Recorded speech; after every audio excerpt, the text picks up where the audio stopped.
decisions we need to make when emailing multiple people at once is where are we going to put them all? Where in the heading that is. The to spot, the CC area, is anyone going in the BCC area?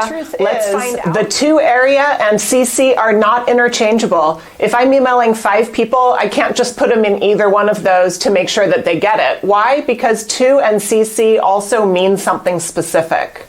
People who are in the to area in an email have to act on that email, respond to it, do something with the information. People who are in the CC area just need to know.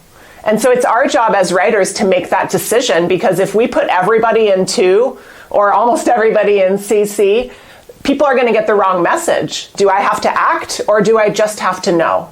So we want to put them in the correct area to make sure that message gets across. BCC, I'd say ask your supervisor. I work at a lot of places who never use BCC because they feel like it isn't transparent.